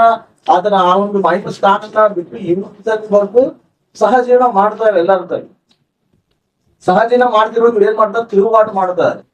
ಅದಕ್ಕೆ ಒಂದು ಮಾತು ಹೇಳ್ತಾರ, ದೇವರೇ ನಿನ್ನನ್ನು ನಿನ್ನ ಜೊತೆಗಾರರಿಗಿಂತ ಉನ್ನತ ಸ್ಥಾನಕ್ಕೆ ಏರಿಸಿ ಪರಮಾನಂದ ತೈಲದಿಂದ ಅಭಿಷೇಕಿಸಿದ್ದೇನೆ. ಹಲ್ಲೆಲೂಯಾ. ಏನ್ ಮಾಡೋದಂತ? ಉನ್ನತ ಸ್ಥಾನಕ್ಕೆ ಏರಿಸ. ಯಾರಲ್ಲಿ ಉನ್ನತ ಸ್ಥಾನಕ್ಕೆ ಇರ್ತಾನ? ಜೊತೆಗಾರರಲ್ಲಿ ಉನ್ನತ ಸ್ಥಾನಕ್ಕೆ ಹೆಂಗೆ ಏರಿಸ್ತಾನಂದ್ರೆ ಅಭಿಷೇಕಿಸಿ ಉನ್ನತ ಸ್ಥಾನಕ್ಕೆ ಏರ್ಸನ. ಉನ್ನತ ಸ್ಥಾನದಾಗ ಇರ್ಬೇಕಂದ್ರೆ ಇವಾಗ ರಾಜನಾಗಿರ್ಬೇಕಂದ್ರೆ ಪಟ್ಟಾಭಿಷೇಕ ಮಾಡಬಹುದು. ಪಟ್ಟಾಭಿಷೇಕ ಮಾಡಬೇಕಂದ್ರೆ ಕಂಪಲ್ಸರಿ ರಾಣಿ ಇರ್ಬೇಕು. ರಾಣಿ ಇದ್ರೇನೆ ರಾಜನಾಗ. ರಾಣಿ ಇದ್ದಂಗ ರಾಜನ ಆಗದೆ. ಅದಕ್ಕೆ ಯೇಸು ಸ್ವಾಮಿನ ಪಟ್ಟಾಭಿಷೇಕ ಮಾಡಿ ಅದನ್ನ ಅವನ ಸ್ಥಾನದಲ್ಲಿ ನಿಲ್ಸನ. ಇವಾಗ ಆ ರಾಜಗಳಿಗೆ ಏನ್ ಬೇಕು? ವಧು ಬೇಕು, ಒಂದು ಸ್ತ್ರೀ ಬೇಕು. ಆ ಸ್ತ್ರೀನ ಅಲ್ಲಿ ಕೆಳಗೆ ಹೇಳ್ತಾನೆ ನೋಡಿ, ನಿನ್ನ ಸ್ತ್ರೀ ಪರಿವಾರದಲ್ಲಿ ರಾಜಕುಮಾರಿಯೂ ಇದ್ದಾರೆ, ರಾಜಕುಮಾರಿಯರೂ ಇದ್ದಾರೆ. ಪಟ್ಟದ ರಾಣಿಯು ಸ್ತ್ರೀ ಪರಿವಾರದಲ್ಲಿ ಯಾರ? ಕುಮಾರಿಯರು ಅಂದ್ರೆ ಎಷ್ಟೋ ಸ್ತ್ರೀಗಳಿದಾರ. ಅಂದ್ರೆ ಎಷ್ಟು ಸೃಷ್ಟಿ ಐತೆ, ಕೋಟಾನುಕೋಟಿ ಸೃಷ್ಟಿಗಳಿದಾರ. ಆ ಸೃಷ್ಟಿಗಳೆಲ್ಲರೂ ತನ್ನ ಸೃಷ್ಟಿ ಮಾಡಿದಂತ ಸೃಷ್ಟಿ ದೇವರುಗಳು ನಿವಾಸಿಸ್ತಾರ. ಕುಮಾರಿಯವ್ರು ಎದರ, ಸ್ತ್ರೀಯವ್ರು ಎದರ ಅದಕ್ಕೆ ಹೇಳ್ತಾನೆ. ಎಲ್ಲರೂ ಒಂದಿನ ಸಮಾವೇಶಕ್ಕೆ ದೇವರಲ್ಲಿ ಬರ್ತಾರ. ಅದಕ್ಕೆ ಜೋಬಗಳಿದ್ರೆ ನಾವು ನೋಡೋದು. ಎಲ್ಲರೂ ಬಂದು ಸಮಾವೇಶ ಆಗ್ತಿದ್ರು. ಅವಾಗ ಪಾತ್ರಗಳು ಮಾಡ್ತಾರ. ಎಲ್ಲಿ ಬಂದಿ ಅಂತ ಕೇಳೋದಿಲ್ಲ ದೇವರು. ನೀನ್ ಎಲ್ಲಿದ್ ಬಂದಿ ಅಂತ ಕೇಳ್ತಾರ. ಎಲ್ಲಿದ್ ಬಂದಿ ಅಂದ್ರೆ ಭೂಲೋಕದಿಂದ ಬಂದಾನಂತ. ಅಂದ್ರೆ ಬೇರೆಯವರು ಬೇರೆ ಲೋಕಲಿದ್ದ ಬಂದಾರ. ಹಂಗ ಅನೇಕ ಸ್ತ್ರೀಗಳಿದಾರ. ಅದನ್ನ ಹೇಳ್ತಾನ, ಸ್ತ್ರೀ ಪರಿವಾರದಲ್ಲಿ ಕುಮಾರಿಯವರು ಇದ್ದಾರೆ. ಪಟ್ಟಣದ ರಾಣಿಯು ಓಫಿರ್ ದೇಶದ ಬಂಗಾರದ ಆಭರಣಗಳಿಂದ ಭೂಷಿತಳಾಗಿ ನಿನ್ನ ಬಲಭಾಗದಲ್ಲಿ ನಿಂತಿರುವಳು. ಅಷ್ಟು ಸ್ತ್ರೀಗಳಲ್ಲಿ, ಅಷ್ಟು ರಾಜಕುಮಾರಿಗಳಲ್ಲಿ ಒಬ್ಬ ರಾಣಿ ಅದಳಂತ. ರಾಣಿ ಅದಳಂತ. ಆ ರಾಣಿನೇ ಅದನ್ನ ಬಲಭಾಗದಲ್ಲಿ ನಿಂತಿರ್ತಾರಂತ. ಹಲ್ಲೆಲೂಯಾ. ಯಾರ ಸ್ತ್ರೀ? ಇಷ್ಟು ಉನ್ನತವಾದ ಸ್ತ್ರೀ. ಎಲ್ಲರೂ ಕೂಡ ಏನ್ ಮಾಡ್ತಾ ಇರುತ್ತೆ? ಇದು ಕೂಡ ಸ್ತ್ರೀನೇ. ಇದು ಬಹಳ ಏನಪ್ಪಾ ಅಂತ ಹೇಳಿದ್ರೆ, ಅರೆ ನಿನ್ನ ಒಂದು ಮಗನಿಗೆ ಆ ರಾಜ್ಯ ಪಟ್ಟಾಭಿಷೇಕ ಮಾಡಿ ರಾಜನಾಥ್ ನೀನು ಸಿಂಹಾಸನ ನಿಲ್ಲಿಸ್ತೇವೆ. ಆದ್ರೆ ನಾವು ಕೂಡ ತನಗೆ ವಧುವಾಗಿರ್ಬೇಕಲ್ಲ. ನಮ್ಮಲ್ಲಿ ಏನ್ ಕಡಿಮೆ ಐತೆ? ನೀನು ಇನ್ನೊಂದು ಸ್ತ್ರೀ, ಯಾರ ಸ್ತ್ರೀ? ಯಾರು ನೀನು ಎನ್ಕಂಡಿ? ಇಷ್ಟು ಕೋಟಿ ಸ್ತ್ರೀಗಳು ಇದ್ರು, ನಾವೆಲ್ಲ ಇದ್ದೀವಿ. ನಮ್ಮಲ್ಲಿ ಏನ್ ಕಡಿಮೆ ಆಗೈತೆ ನಿನಗೆ? ಅಂತ ಒಂದು ಪ್ರತ್ಯೇಕವಾಗಿರುವಂತ ಆ ಸ್ತ್ರೀನಲ್ಲಿ ಏನೈತೆ? ಅದಕ್ಕೆ ಒಂದು ಮಾತು ಬರೆಸ್ತಾರ ದೇವ್ರು ನೋಡಿ. ಅದು ಕೂಡ ಜ್ಞಾನ 31ನೇ ಅಧ್ಯಾಯ 10ನೇ ವರ್ಷ. ಗುಣವತಿಯಾದ ಸತಿ ಎಲ್ಲಿ ಸಿಕ್ಕಾಳು? ಗುಣವತಿಯಾದ ಸತಿ ಎಲ್ಲಿ ಸಿಕ್ಕಾಳು? ಎಲ್ಲಿ ಸಿಕ್ಕಾಳು? ಯಾರ ಅಂತ ಗುಣವತಿ, ಅಂತ ಒಂದು ಶ್ರೇಷ್ಠಳು ಎಲ್ಲಿ ಸಿಕ್ಕಾಳ ನಿನಗೆ? ಎಲ್ಲಿದಳ? ಗುಣವತಿಯಾದ ಪಾರಿದಂತ ಅದು ಸಿಗೋದ್ ಭಾರಿ ಕಷ್ಟ. ಈಗಳಿಗೆ ಮಾತು ಕೇಳಂಗೆಲ್ಲ ಚಿಟ್ಟವಾರ್ದಿತ್ತ. ಹೌದೇ? ಏನ್ ಗುಣವತಿ ನಾವೇ ಕರೆಕ್ಟ್ ಇಲ್ಲ. ಏನ್ ಗುಣವತಿ ನಾವೇ ಫಸ್ಟ್. ಹೌದಾ ಇಲ್ಲ? ಗುಣವತಿ ಸ್ತ್ರೀ ಸಿಗದ ಆಗೋದಾದ್ರೆ ಗುಣವತಿ ಆಗಲ್ಲ. ಹೌದಾ ಇಲ್ಲ? ಇದು ಯಾವಾಗ ಅರ್ಥ ಆಗುತ್ತೆ? ಮಗಳಿಗೆ ಮದುವೆ ಮಾಡೋಕೆ ಅರ್ಥ. ಯಾವೊಬ್ಬ ಗುಣವಂತನು, ಯಾವ ಭಾಗ್ಯವಂತನು ಅವ್ ಹುಡುಗರು ಸಿಗೋದಿಲ್ಲ. ಆಕ್ಚುಲಿ ಹೇಳ್ಬೇಕಂದ್ರೆ, ಈ ಲೋಕದಾಗ ಹೇಳ್ಬೇಕಂದ್ರೆ ಗುಣವಂತನಾದ ಅವನೇ ಸಿಗದೆ ಕಷ್ಟ. ಅವ್ನು ಹುಡುಗನೇ ಕಷ್ಟ. ಯಾಕಂದ್ರೆ ಸ್ತ್ರೀ ಆಕ್ಚುಲಿ ಹೇಳ್ಬೇಕಂದ್ರೆ ಮನಾಗಿರ್ತಾರ, ಪಾಪಕ್ಕ ಭಾರಿ ಸ್ವಲ್ಪ ದೂರವಾಗಿರ್ತಾರ. ಗಂಡ ಹುಡುಗನೇ ಲೋಕಕ್ಕೆ ಸ್ವಲ್ಪ ಹತ್ತಿರವಾಗಿರ್ತಾನ, ಪಾಪಕ್ಕೆ ಸ್ವಲ್ಪ ಹತ್ತಿರವಾಗಿರ್ತಾನ. ಅವ್ನು ಹೆಚ್ಚು ಪಾಪದಲ್ಲಿ ಉಳ್ಳಂತ ಚಾನ್ಸ್ ಜಾಸ್ತಿ ಗಂಡ ಹುಡುಗಕ್ಕೆ ಇರ್ತದೆ. ಗುಣವಂತರ ಸಿಗದೆ ಭಾರಿ ಕಷ್ಟ. ಅಂದ್ರೆ ಇಲ್ಲಿ ನೋಡ್ರಿ ದಿವಾಸ ಐತಿ. ಇಲ್ಲಿ ನೋಡಿದ್ರೆ ಗುಣವಂತನಾದ ಈ ಲೋಕದಲ್ಲಿ ಗುಣವಂತನಾದ ನಮಗೆ ಸಿಗೋದು ಭಾರಿ ಕಷ್ಟ. ಆದ್ರೆ ದೇವರು ಹಂಗಲ್ಲ. ದೇವರು ಗುಣವಂತ, ಶ್ರೇಷ್ಠ ಮಹಿಮೆ ಉಳ್ಳ ದೇವರು. ಪರಿಶುದ್ಧನಾಗಿದ್ದೀನಿ, ಪರಿಶುದ್ಧನಾಗಿಲ್ಲ ಅಷ್ಟೇ. ಅದು ಗುಣವಂತ.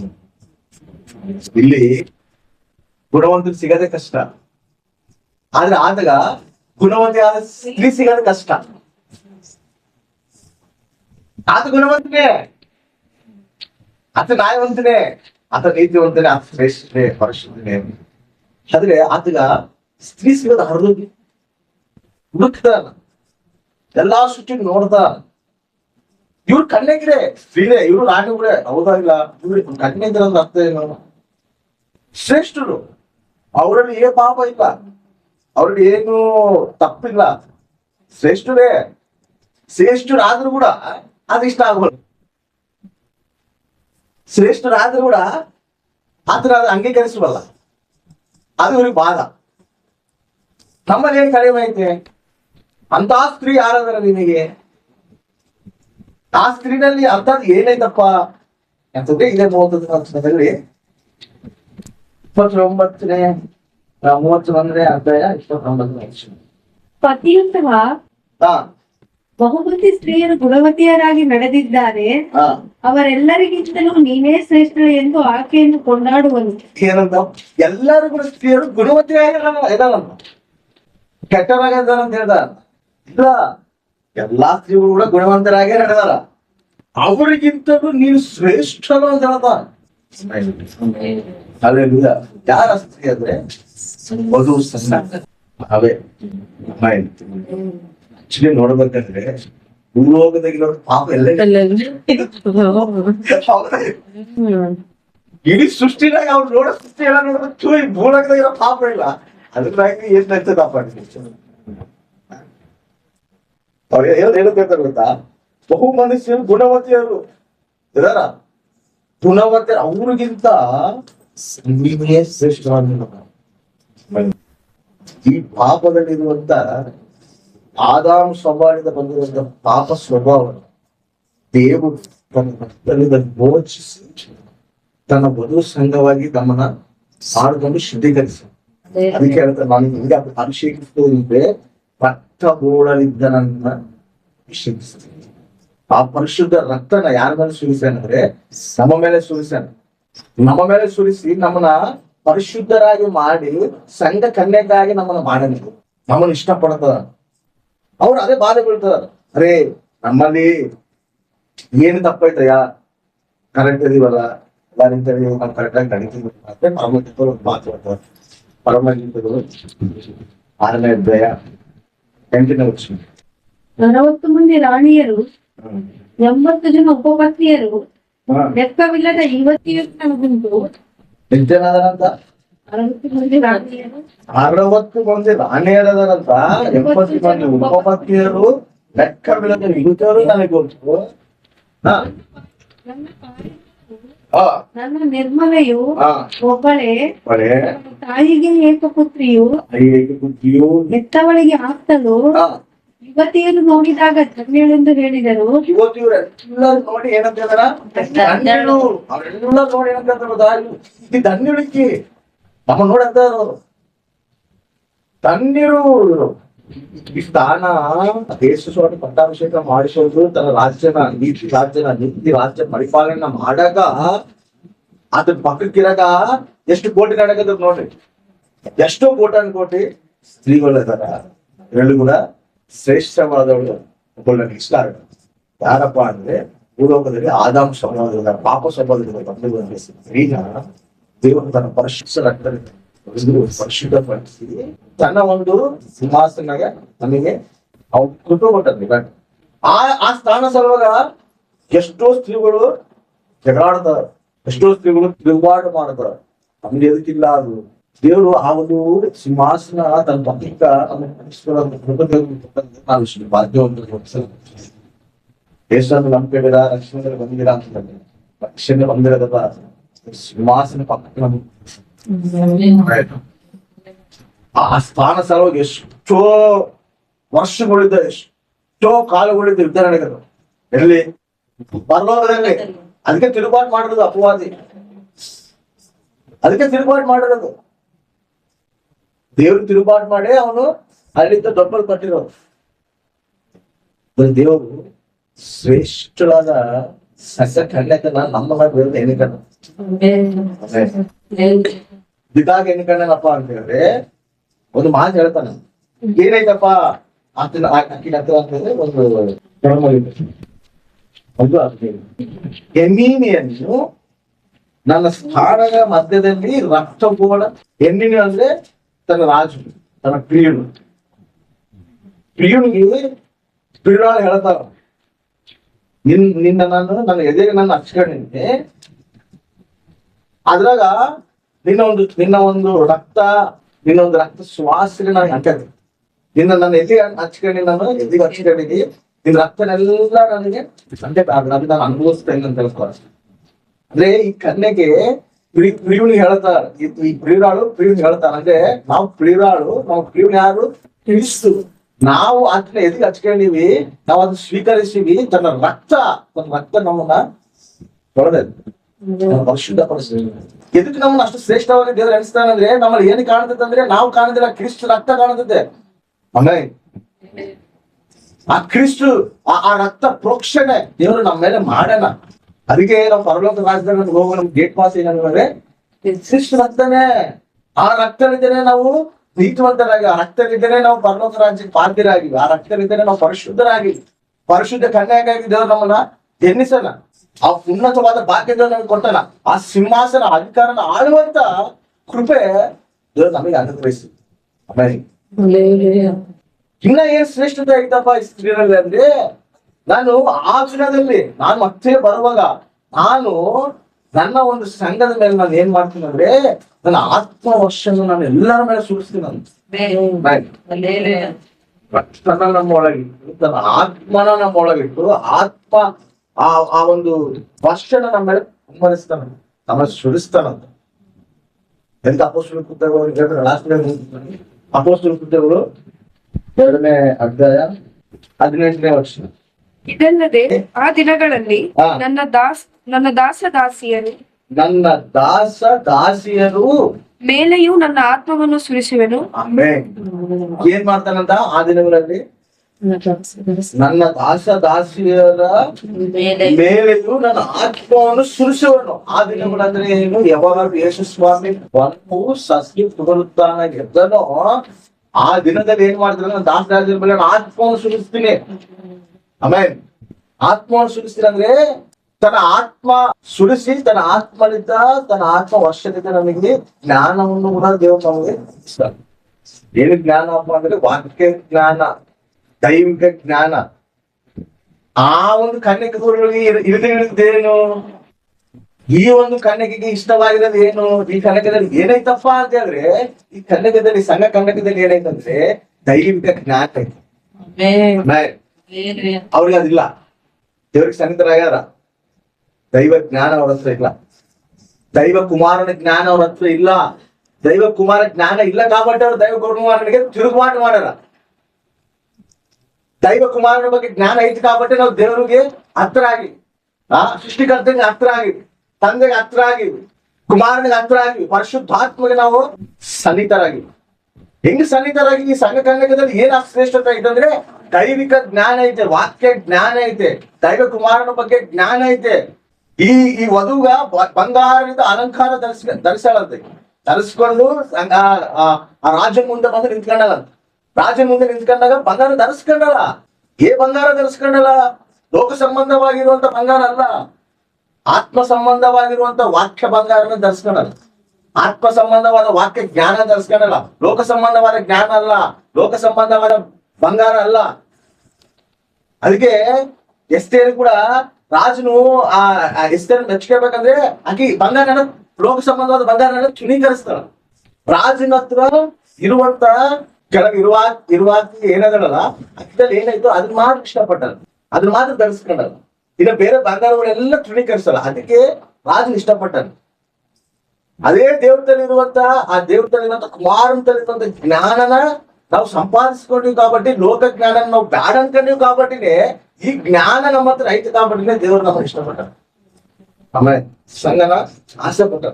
ಈ ಜ್ಞಾನ ಯಾರ ತಗಿಲ್ಲ ಅಂದ್ರೆ ತಾನು ಮಾಡಿರುವಂತ ಸೃಷ್ಟಿ, ಕೋಟಾನುಕೋಟಿ ಸೃಷ್ಟಿಗಳಾಗ ಯಾರಿಗೂ ಕೂಡ ದೈವ ಕುಮಾರನ ಬಂದಿರುವಂತ ಜ್ಞಾನ ಯಾರಿಗೂ ಇಲ್ಲ. ಅದಕ್ಕೆ ಅವರು ತಿರುಗುಬಾಟು ಮಾಡ್ಯಾರ. ಆದ್ರೆ ಸಂಘ ಕನ್ಯಕರಿಗೆ ಆದಾಮ ಸ್ವಭಾವದಿಂದ ಬಂದಿರುವಂತ ಪಾಪ ಸ್ವಭಾವದಲ್ಲಿ ಬಂದಿರುವಂತ ಈ ಒಂದು ಕನ್ಯಕನ ತನ್ನ ರಕ್ತದಿಂದ ನಮ್ಮನ್ನ ಶುದ್ಧೀಕರಿಸಿ ನಮ್ಮ ಎದೆಗೆ ನಾವು ಹತ್ಕೊಳ್ಳುವಂತೆ ಮಾಡಿ ತನ್ನ ಆತ್ಮವರ್ಷ ನಮ್ಮ ಮೇಲೆ ಕುಮ್ಮರಿಸಿ ದೈವಿಕ ಜ್ಞಾನ, ವಾಕ್ಯ ಜ್ಞಾನ, ಕುಮಾರನ ಜ್ಞಾನ ನಮ್ಮಲ್ಲಿ ತುಂಬಿಸ್ಯಾರ. ಅದಕ್ಕೆ ಹೇಳ್ತಾನ, ನೀನು ದೇವದೂತರು ಕೂಡ ನೀವು ತೀರ್ಪು ಮಾಡ್ತೀವಿ. ಆಮೇಲೆ ಇದು ಮಾಡ್ತೀವಿ ಪ್ರಭು ಅಂದ್ರೆ ದೈವ ಕುಮಾರನ ಬಂದಿರುವಂತ ಜ್ಞಾನ ನಿಮಗೆ ಐತೆ, ಅದು ನಾನು ಕೊಟ್ಟಿನಿ. ನೀವು ಇದೊಂದು ಮಾತಾಡ್ತಾರೆ ಫೇಸ್ಬುಕ್ ಪತ್ರಿಕೆದಲ್ಲಿ, ನೀನ್ ದೇವ್ರ ಕೂಡ ನೀವು ಜ್ಞಾನ ಕಲಿಸ್ತೀರಿ. ಆಮೇಲೆ ನೋಡ್ರಿ, ಅದನ್ನ ಓದ್ತೀನಿ, ಲಾಸ್ಟ್ ಓದ್ರಿ. 3ನೇ ಅಧ್ಯಾಯ 10ನೇ ವಚನ. ದೇವರು ನಮ್ಮ ಕರ್ತನಾದ ಕ್ರಿಸ್ತ ಯೇಸುವಿನಲ್ಲಿ ಅನಾದಿ ಕಾಲದಿಂದ ಮಾಡಿದ ಸಂಕಲ್ಪದ ಮೇರೆಗೆ, ಅನಾದಿ ಕಾಲದಿಂದ ದೇವ್ರ ಏನ್ ಮಾಡೋಣಂತ ಸಂಕಲ್ಪ ಮಾಡೋಣ. ಇನ್ನೊಬ್ಬ ಸಂಕಲ್ಪ ಅಂದ್ರೆ ತನ್ನ ನಾನಾ ವಿಧವಾದ ಜ್ಞಾನವು ಪರಲೋಕದಲ್ಲಿ ರಾಜ್ಯತ್ವಗಳಿಗೂ ಅಧಿಕಾರಿಗಳಿಗೂ ಈಗ ಕ್ರೈಸ್ತ ಸಭೆಯ ಮೂಲಕ ಗೊತ್ತಾಗಬೇಕಂತ ಉದ್ದೇಶ ಮಾಡೋಣ. ಯಾರಿಗ್ ಮಾಡೋಣ? ಪರಲೋಕದಲ್ಲಿರುವಂತ ರಾಜ್ಯತ್ವಗಳ ಮೇಲೆಯೂ ಆ ರಾಜ್ಯತ್ವಗಳ ಮೇಲೆ ಇವಾಗ ಅನೇಕ ಕೋಟಾನುಕೋಟಿ ಸೃಷ್ಟಿ ಮಾಡೋಣ. ಅದ್ರಲ್ಲಿ ಕೂಡ ಅಧಿಕಾರಿಗಳು ಯಾರು? ದೇವದೂತರೇ. ಅವು ಆ ದೇವದೂತರು ಎಲ್ಲರಿಗೆ ಜ್ಞಾನ ಕಲಿಸಲಿಕ್ಕೆ ಯಾವಾಗ ಪ್ಲಾನ್ ಮಾಡೋದಂದ್ರೆ ಅನಾದಿ ಕಾಲದಿಂದ ದೇವ್ರು ಪ್ಲಾನ್ ಮಾಡೋಣ. ಅನಾದಿ ಕಾಲದಿಂದ ಅದ್ರ ಉದ್ದೇಶ ಐತೆ ಏನಂತ, ಎಲ್ಲರಿಗೆ ಜ್ಞಾನ ಕಲಿಸಕ ಕ್ರಿಸ್ತ ಸಭೆಯ ಮೂಲಕ ಜ್ಞಾನ ಕಲಿಸ್ಬೇಕಂತ ದೇವ್ರ ಅಮೂಲ್ಯದ ಜ್ಞಾನ ಕಲಿಸ್ತಾನ.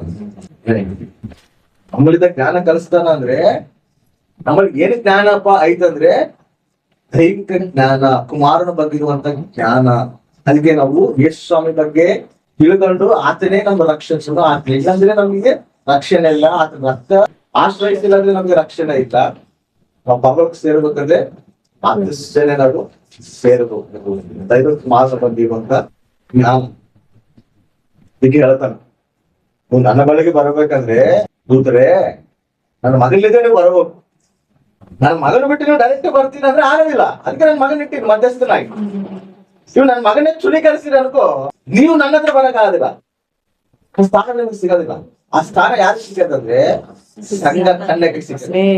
ಆಮೇಲೆ ಎದಕ್ ಸಂಘ ಕನ್ಯಕ್ಕೆ ಸಿಕ್ಕದಂದ್ರೆ, ಆ ಸಂಘ ಕನ್ಯಕ್ಕೆ ಏನ್ ಮಾಡತ್ತಂದ್ರೆ ನನ್ನ ಮಗನ ಹತ್ಕೊಂಡದ್ದು, ನನ್ನ ಮಗನ ರಕ್ತನ ಆಶ್ರಯಿಸ್ಕೊಂಡಲ್ಲ కాబట్టిನೇ ಆ ಒಟ್ಟು ನನ್ನ ಇಷ್ಟಪಟ್ಟಿದೆ, ಆ ಒಟ್ಟಿನ ಶ್ರೇಷ್ಠರಾಗಿ ಎನಿಸಿ. ಅನೇಕ ಕನ್ಯಕರು ಇದಾರ, ಆ ಕನ್ಯಕದಲ್ಲಿ ಬಹು ಶ್ರೇಷ್ಠರು. ಎದಕ್ಕೆ ಶ್ರೇಷ್ಠರು ಅಂದ್ರೆ ನನ್ನ ಒಂದು ಮಗನ ಹತ್ಕೊಂಡಲ್ಲ, ನನ್ನ ರಕ್ತನ ಆಶ್ರಯಿಸ್ಕೊಂಡಲ್ಲ, ಮಗನ ಜ್ಞಾನನ ಹೊಂದಳ, ಅದಕ್ಕೆ ನನಗೆ ಸನ್ನಿಹಿತಳಾಗಲ್ಲ. ರಾಜ್ಯದ ಮೇಲೆ ರಾಣಿಯಾಗಿ ಪಟ್ಟಾಭಿಷೇಕ ನನ್ನ ಮಗನ ಮಾಡೋ ರಾಣಿಯಾಗಿ ಆಳ್ತಾಳ. ಎಷ್ಟು ಉನ್ನತವಾದ ಕೆಟ್ಟದ್ದು ನಮ್ಗೆ ಬಾಕ್ಸಿಂಗ್ ತಗೊಂಡಿದ್ವಿ, ಎದ್ದೇಳಿ ಮಾಡ್ತಾರೆ. ಶ್ರೀ ಸ್ಥಾನ ಸಲುವಾಗ ಅನಾದಿ ಕಾಲಗಳಿಂದ ಹೋರಾಟ ನಡೆಯದ ಪರ್ವತದಾಗ. ಅನಾದಿ ಕಾಲದ ಎಷ್ಟೋ ಕೋಟ ಅನ್ಕೊಂಡು ದೇವ್ರುಗಳು ದೇವ್ರಿಗೆ ತಿರುಗಾಟ ಮಾಡ್ಯಾರ. ಅದಕ್ಕೆ ಹೇಳ್ತಾರೆ, ನಾನು ದೇವ್ರ ತಪ್ಪು ಲೆಕ್ಕ ಮಾಡ್ತಾ ಇಲ್ಲ, ತಪ್ಪೈತವ್ನ ಅವ್ರು ನಾನು ತಿರುಗಾಟ ಮಾಡ್ರೆ, ಎದಕ್ಕೆ ತಿರುಗಾಟ ಮಾಡೋದಂದ್ರೆ ತುಣೀಕರಿಸಲ್ಲ ನನ್ನ ಮಗನಿಗೆ. ಆದ್ರೆ ಈ ಪಾಪದಲ್ಲಿರುವಂತ ಸ್ತ್ರೀ, ಆದಾಮ ಸ್ವಭಾವದಲ್ಲಿ ಬಂದಿರುವಂತ ಪಾಪ ಸ್ತ್ರೀ ಏನ್ ಮಾಡಲ್ಲ ಅಂದ್ರೆ, ನನ್ನ ಮಗನ ರಕ್ತಲಿದ್ದೇನೆ ನನಗೆ ಆಶ್ರಯ, ನನ್ನ ಮಗನ ರಕ್ತಲಿದ್ದೇನೆ ನನಗೆ ಸನ್ನಿಹಿತಲಾಗ್ತಾರೆ ಅಂತೇಳಿ ತಿಳ್ಕೊಂಡು ನನ್ನ ಮಗನ ಜ್ಞಾನನ ತಿಳ್ಕೊಂಡು ಆ ಜ್ಞಾನನ ಹೊಂದಿ ಮಗನ ರಕ್ತನ ಆಶ್ರಯಿಸಿ ನನ್ನ ಬಳಿಗೆ ಬರ್ತಾರ, ಸಮಾಧಾನನಾಗಲ್ಲ. ಅದಕ್ಕೆ ಇವರು ಅನೇಕ ಸ್ತ್ರೀನಲ್ಲಿ ಶ್ರೇಷ್ಠರು. ಆಮೇಲೆ ಶ್ರೇಷ್ಠಳಾಗಿ ನಮ್ಮ ನಾವೆಷ್ಟು ಭಾಗ್ಯವಂತ ಹೇಳು. ಹೌದೇ, ದೇವ್ರೇ ನಮ್ಮನ್ನ ಇಷ್ಟಪಟ್ಟಾರ, ನಾವ್ ಇಷ್ಟಪಟ್ಟಿಲ್ಲ ದೇವ್ರನ್ನ. ದೇವ್ರೇ ನಮ್ಮನ್ನ ಇಷ್ಟಪಟ್ಟಲ್ಲ, ದೇವ್ರೇ ನಮ್ಮನ್ನ ಆತ್ಮಕ್ಕೆ ತರಕ. ಆ ಜ್ಞಾನ ನಮ್ಗೆ ಕೊಡ್ತಾರೆ, ದೈವಿಕ ಜ್ಞಾನ, ಅತ್ಯಂತ ಜ್ಞಾನ. ಲೋಕ ಸಂಬಂಧವಾದ ಜ್ಞಾನ ನಾವು ಪಡೆದನಕ್ಕೆ ಹೋಗಿ ಅನ್ಕೋ, ದೈವಿಕ ಸಂಬಂಧವಾದ ಜ್ಞಾನ ನಮ್ಮಲ್ಲಿ ಅನ್ಕೋ, ನಾವು ದೇವರಿಗೆ ಕನೆಕ್ಟ್ ಆಗಿದ್ರೆ ಸಂಘ ಕನ್ಯಕದಲ್ಲಿ ನಾವು ಸೇರೋದಿಲ್ಲ. ಲೋಕ ಜ್ಞಾನ ವಿಸರ್ಜಿಸಿ ದೈವಿಕ ಜ್ಞಾನ ಯಾವಾಗ ಪಡ್ಕೊಂತೀವೋ, ಮಾರಣ ಜ್ಞಾನ ಯಾವಾಗ ಪಡ್ಕೊಂತೀವೋ, ಅವಾಗ ದೇವರಿಗೆ ಇಷ್ಟಲಾಗ್ತೀವಿ. ಇಷ್ಟಲಾಗ್ತೀವಿ. ಎಲ್ಲಾ ಕನ್ಯಕಿಂತ ಬಹು ಶ್ರೇಷ್ಠರು ಯಾರಂದ್ರೆ ನಾವೇ. ಎಷ್ಟು ಉನ್ನತವಾದ ಭಾಗ್ಯ ಇದೆ. ಇಲ್ಲಿ ಯಾವತ್ತು ನಾವು ಮರಿಬಾರ್ದು. ಈಗ ನಾವೇನ್ ಮಾಡ್ಬೇಕಂದ್ರೆ, ಇನ್ನ ನಾವು ಶ್ರೇಷ್ಠತೆಗೆ ಬರೋದು, ಇನ್ನ ದೈವಿಕ ಜ್ಞಾನ ಹೊಂದ್ಕೋಬೇಕು, ಇನ್ನ ಮಗನ ಬಗ್ಗೆ ಜ್ಞಾನ ಹೊಂದ್ಕೋಬೇಕು. ನಾವು ಎಷ್ಟು ದೈವಿಕ ಜ್ಞಾನ ನಮ್ಮ ಮಗನ ಜ್ಞಾನ ಹೊಂದ್ಕೊಂತೀವೋ ಅಷ್ಟು ದೇವರ ಪ್ರತ್ಯಕ್ಷತೆ ನಾವು ಹೊಂದ್ಕೋತೀವಿ, ದೇವರಿಗೆ ನಾವು ಇಷ್ಟ ಆಗ್ತೀವಿ. ಅದಕ್ಕೆ ಕೇಳಬೇಕು ಪ್ರಾರ್ಥನೆ, ದೇವಾ ನಾನು ನಿನಗೆ ಇಷ್ಟಳಾಗಬಹುದು, ನಾನು ಇನ್ನ ನಿನಗೆ ಇಷ್ಟಳಾಗಿ ಕಾಣಬೇಕು. ಇಷ್ಟಳಾಗಿ ನಿಂಗೆ ಯಾವಾಗ ಕಾಣ್ತೀವಿ ಅಂದ್ರೆ, ಮಗನ ಬಗ್ಗೆ ನೀನ್ ಎಷ್ಟು ಪ್ರತ್ಯಕ್ಷತೆ ಹೊಂದ್ಕೊಂತೀವೋ, ಮಗನ ಬಗ್ಗೆ ನೀನ್ ಎಷ್ಟು ಜ್ಞಾನ ಸಂಪಾದಿಸ್ಕೊಂತೀವೋ, ಆವಾಗ ನೀನ್ ಇನ್ನ ದೇವ್ರ ಇಷ್ಟಳಾಗ್ತೀವಿ. ಆಮೇಲೆ ಏನೋ ಸುಮ್ಮನೆ ಮ್ಯಾನ್ ಭಕ್ತಿ ಮಾಡ್ಕೊಂಡು ಹೋಗಿ ಅಂದ್ರೆ ನಿಮ್ ದೇವ್ರಿಗೆ ಅಷ್ಟು ಇಷ್ಟ ಆಗೋದಿಲ್ಲ. ದೇವ್ರಿಗೆ ಇನ್ನೂ ಇಷ್ಟ ಆಗ್ಬೇಕಾದ್ರೆ ಅದರ ಬಗ್ಗೆ ಜ್ಞಾನ ಹೊಂದ್ಬೇಕು, ಆ ಕುಮಾರನ ಬಗ್ಗೆ ಜ್ಞಾನ ಹೊಂದ್ಬೇಕು. ಎಷ್ಟು ನಾವು ಮಗನ ಬಗ್ಗೆ ತಿಳ್ಕೊಬೇಕು ಆಸೆ ಪಡ್ತೀವಿ, ಎಷ್ಟು ನಾವು ಮಗನ ಬಗ್ಗೆ ನಾವು ತಿಳ್ಕೊಬೇಕಂದ್ರೆ ಪ್ರಯತ್ನ ಪಡ್ತೀವೋ, ಖಚಿತವಾಗಿ ದೇವರು ಆಸೆ ಪಡಿಸೋದ್ರಿಂದ ಇಷ್ಟವಾಗಿ ಇಷ್ಟವಾಗಿನ ಉನ್ನತವಾದ ಭಾಗ್ಯನೇ. ಯಾರ ಮೆಚ್ಚಿದ್ರೆ ಏನ್ ಮಾಡುದು, ದೇವ್ರ ಮೆಚ್ಚಿಸ್ಬೇಕು. ಸೃಷ್ಟಿಕರ್ತನ ಮೆಚ್ಚಿಸ್ತೀವಿ ಅಂದ್ರೆ ನಮ್ಗೆ ತಿರುಗಿಲ್ಲ. ನಾವ್ ರಾಜ್ಯ ಆಳೋರ ಸಂಘ ಕನ್ಯಕ ಅಂದ್ರೆ ಪಾಣಿಸರಾಗಿರೋಲ್ಲ, ನಾವು ಪಾಣಿಸತ್ವದಾಗ ಇರೋರಲ್ಲ. ನಾವು ಪಾಣಿಸತ್ವ ಇದ್ರೆ ನಮ್ಮನ್ನು ಬಿಡಿಸ್ಬೇಕು. ಏನ್ ಮಾಡೋದು, ಸ್ವತಂತ್ರರಾಗಿ ಮಾಡಕ್. ಸ್ವತಂತ್ರರಾಗಿ ಹೆಂಗ್ ಮಾಡೋಣಂದ್ರೆ ತನ್ನ ಸಿಂಹಾಸನ ಮೇಲೆ ನಮ್ಗೆ ಕುಂದಿರ್ಸಾರ. ಸಿಂಹಾಸನ ಮೇಲೆ ಕುಂದಿರ್ಸಾರ ಅಂದ್ರೆ ಅರ್ಥ ಏನೋ, ನಾವ್ ಅನೇಕ ತೀರ್ಪು ಮಾಡೋದು, ದೇವದೂತಗಳಿಗೆ ನಾವು ತೀರ್ಪು ಮಾಡೋದು, ಅಧಿಕಾರಿಯಾಗಿ ನಮ್ಮನ್ನು ನೇಮಿಸ್ಯಾರ ದೇವ್ರು. ದೇವ್ರು ನಮ್ ತೆರಾಗೆ ಇರ್ತಾನ, ಎಲ್ಲದಕ್ಕಿಂತ ಶ್ರೇಷ್ಠರಾಗಿ ನಮ್ಮ ನೆನೆಸ್ಯಾರ ದೇವರು. ಸಂಘ ಕನ್ಯಕ್ಕೆ ನಾವು ನಮ್ಮ ಇಷ್ಟಪಟ್ಟ ದೇವರು. ಹೀಗಾಗಿ ಜ್ಞಾನವನ್ನು ಸಂಪಾದಿಸ್ತೀವಿ. ಇನ್ನಾ ಜ್ಞಾನ ಎಷ್ಟು ಸಂಪಾದಿಸ್ಕೊಳ್ತೀವಿ, ಇನ್ನಾ ನಾವು ದೇವ್ರಿಗೆ ಎಷ್ಟು ಸನ್ನಿಹಿತರಾಗ್ತೀವೋ ಅಷ್ಟು ಇನ್ನಾ ದೇವ್ರು ನಮ್ಮನ್ನ ಇಷ್ಟಪಡ್ತಾರ. ಅದೇ ಎಲ್ಲರಿಗೂ ಶ್ರೇಷ್ಠರಾಗಿ ಅನ್ಸ್ತಾರ ನಮ್ಮನ್ನ. ಮತ್ತೆ ಯಾರು ಹೇಳ್ಸಾರ ಹೇಳ, ಎಲ್ಲರೂ ನಮ್ಮನ್ನ ತೃಣೀಕರಿಸ್ಯಾರ, ಎಲ್ಲರೂ ನಮ್ಮನ್ನ ಚೀ ಅಂತಾರ. ಅದು ದೇವ್ರ ಏನ್ ಮಾಡೋಣ, ಎಲ್ಲರಿಗಿನ್ನ ಶ್ರೇಷ್ಠ ಶ್ರೇಷ್ಠರು ನೀನು. ಅದು ಯಾರಂದ್ರ ಒಂದು ಮನುಷ್ಯ ನಂದಿಲ್ಲ, ಸೃಷ್ಟಿಕರ್ತನಲ್ಲ ನಮ್ಮನ್ನ. ತಂದೇನೆ ಇಷ್ಟಪಟ್ಟನಂದ್ರೆ ಮತ್ತೆ ಏನಾಯ್ತು ಪ್ರಭು ನಮ್ಮ ಅಂತಂದ್ರೆ ಏನಿಲ್ಲ, ಏನೇನಿಲ್ಲ. ನನ್ನ ರಕ್ತನ ಆಶ್ರಯಿಸ್ತೀವಿ, ಮಗನಿಗೆ ಜ್ಞಾನ ಹೊಂದಿವಿ, ಅದನ್ನ ನೋಡಿ ದೇವ್ರ ಏನ್ ಮಾಡೋಣ, ನಮ್ಗೆ ಇಷ್ಟವಾಗಿ ನಾವು ಆಶೀರ್ವಾದ ಹೊಂದಬೇಕಾದ್ರೆ ನಾವ್ ಏನು ಪ್ರಾಯಸ ಪಡೋದು ಏನು ಬೇಕಾಗಿಲ್ಲ. ನಾನು ಇಷ್ಟವಾಗಿದ್ವಿ ಅಷ್ಟೇ ಬಿಗದಲ್ಲಿ ಆಸೆ ಮಾಡ್ಕೊಂತಾರ. ನಾವ್ ಏನ್ ಪ್ರಾಯಸ ಪಡೋದು ಬೇಕಾಗಿಲ್ಲ. ಆತನಿಗೆ ಇಷ್ಟವಾಗಿ ನೀನು ತಿಳಿಸು, ಆತನ ಮೆಚ್ಚಿಸು, ನೀನು ಆತನ ಒಂದೇ ಮೆಚ್ಚಿಸು, ನಿನ್ನ ಮೆಚ್ಚಿನಾಗ ಮಾಡ್ತಾನೆ, ನಿನ್ನ ಎಲ್ಲ ಮೆಚ್ಚಿನಾಗ ಮಾಡ್ತಾನೆ. ಅನೇಕರ ಮುಂದೆ ಆಶೀರ್ವಾದಕರವಾಗಿ ನೀನೇ ಅನೇಕರಿಗೆ ಆಶೀರ್ವಾದ ಆಗುತ್ತೆ ಅಷ್ಟೇ. ಅದಕ್ಕೇನ್ ಪ್ರಯಾಸ ಪಡೋದ್ ಬೇಕಾಗಿಲ್ಲ, ಅದಕ್ಕೇನ್ ಕಷ್ಟ ಪಡೋದ್ ಬೇಕಾಗಿಲ್ಲ, ಅಯ್ಯೋ ನನ್ ಭವಿಷ್ಯತ್ತು ಅದೇನ್ ಏನೇನ್ ಬೇಕಾಗಿಲ್ಲ. ನೀನ್ ಅದಕ್ಕೆ ಇಷ್ಟಲಾಗಿ ಜೀವಿಸು, ನಿನ್ ಭವಿಷ್ಯತ್ತು, ನೀನು, ನಿನ್ ಕುಟುಂಬ, ನಿನ್ ಮಕ್ಕಳೇ ಅನೇಕರಿಗೆ ಆಶೀರ್ವಾದಕರವಾಗಿ ಆಗ್ಬಿಡ್ತಾರೆ.